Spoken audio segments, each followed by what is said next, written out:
چونکہ قرآن کریم یہ قیامت تک آنے والے لوگوں کے لیے رہنمائی کا باعث، اس لیے یہاں پر اللہ سمجھا رہے ہیں نعمت کی قدر تو ضرور کرنی ہے، اللہ کی نعمتیں مجھ پر، آپ پر، پوری دنیا پر بہت، لیکن جو نعمت دین کی وجہ سے ملے اس کی قدر زیادہ کرو، اس کا حق زیادہ ادا کرو۔ یہ مشرکین کو کہا جا رہا ہے تمہیں جو نعمت امن کی ملی، تمہیں جو نعمت قتل و غارت جری سے حفاظت کی ملی، تمہارے مال پر جو ڈاکہ نہیں پڑا وہ رب کے گھر کی وجہ سے نہیں پڑا، اللہ کے اس گھر کی وجہ سے تمہاری عزت ہے، یہ رب کا گھر دین کی وجہ سے، اللہ کے گھر کی وجہ سے تمہیں یہ نعمت ملی، لہذا اس کی قدر کرو، اس کی قدر کرو۔ اور قدر یہی ہے کہ اس رب کے سامنے آ کر جھک کر اس کو ہی اپنا مالک اور اپنا معبود اور اس کی وحدانیت کے قائل ہو جاؤ۔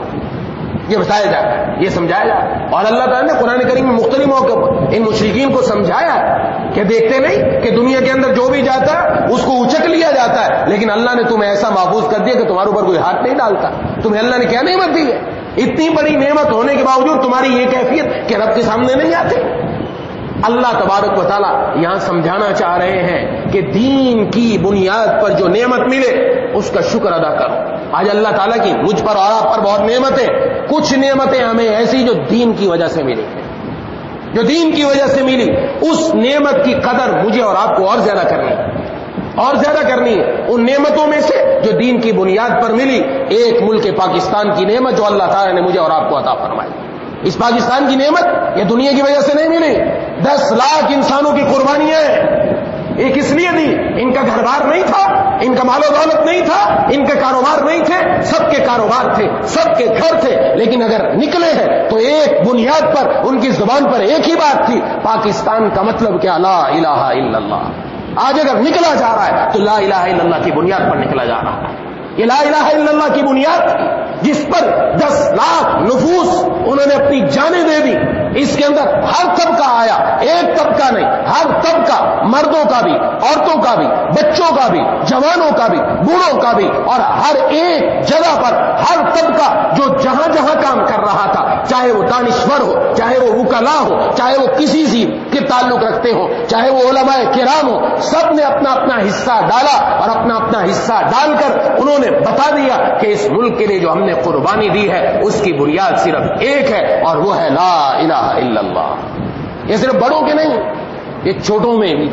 چھوٹے چھوٹے بچوں کی زبانوں پر یہ نعرہ جاری، چھوٹے چھوٹے بچے۔ مفتی اعظم پاکستان حضرت اقدس حضرت مولانا مفتی رفیع عثمانی صاحب دامت برکاتہ استاد محترم بتاتے ہیں، فرمایا کہ جس دور کے اندر یہ تحریک چلی تو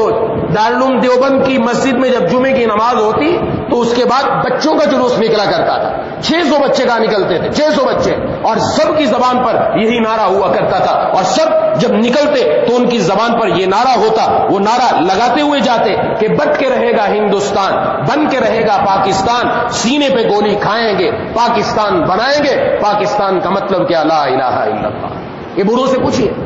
بزرگوں سے پوچھیے اپنے، وہ بتائیں گے آپ کو یہ نعرے اس کو کیوں لگے۔ ہر ایک کے سامنے اگر تھا تو رب کا کلمہ،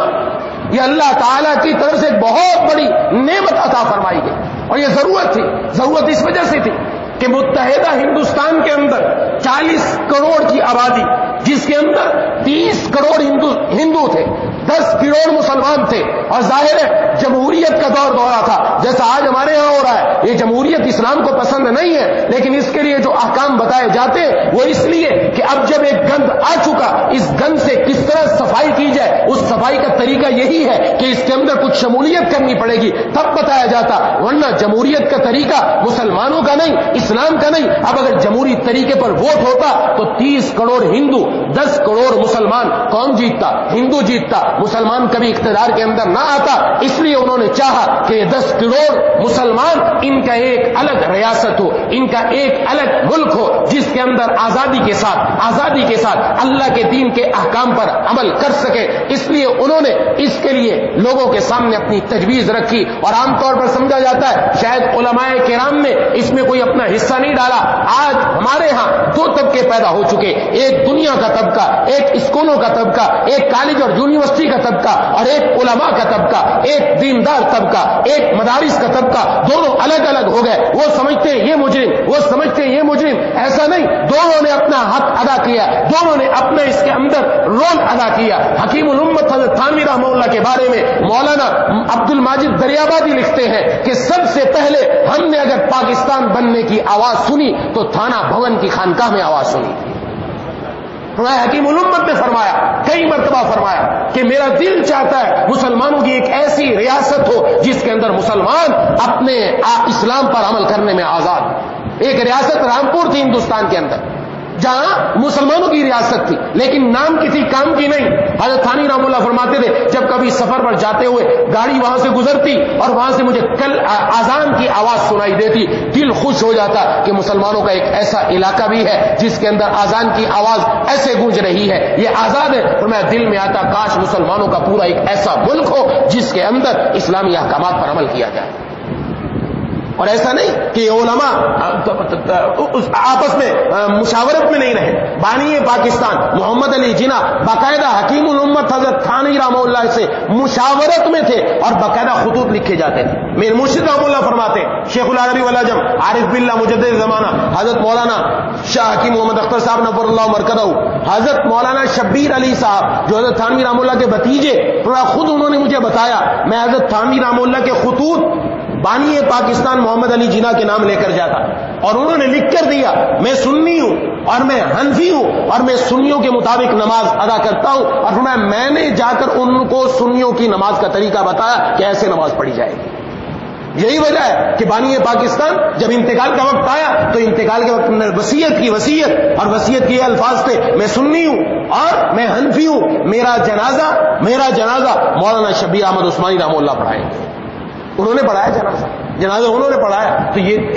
علماء کا آپس، اور یہ بانی پاکستان علماء کے اس کردار کو سراہتے تھے۔ حضرت مولانا ظفر احمد عثمانی رحمہ اللہ، مفتی اعظم پاکستان مفتی محمد شفیع صاحب رحمہ اللہ بہت سارے علاقوں میں تقریر کرنے کے لیے جاتے کہ پاکستان کی تحریک کے لیے انہوں نے بڑا کردار ادا کیا، اور حضرت بانی پاکستان محمد علی جناح نے ان کے اس کردار کو سراہتے ہوئے ملک پاکستان کے اندر اور مشرقی پاکستان کے اندر جب قومی پرچم لہرانے کی نوبت آئی تو حضرت مولانا شبیر احمد عثمانی اور حضرت مولانا ظفر احمد عثمانی رحمہ اللہ سے کہا کہ آپ قومی پرچم لہرائیں، سراہا ان کی بات کو۔ لیکن آج اتنا تفاوت ہو چکا ہمارے درمیان کہ ہم اس بات کو سننے کے لیے تیار ہی نہیں، بہت تفاوت ہے۔ بانی پاکستان کے بارے میں بھی لوگوں کے ذہن میں خدشات ہیں، وہ سنی تھے اور پکے مسلمان تھے، اس کی گواہی مولانا شبیر علی صاحب رحمہ اللہ نے دی، حکیم الامت کے ساتھ باقاعدہ رابطے میں۔ جن کا جنازہ کنہوں نے پڑھایا سامنے ہے سب کے۔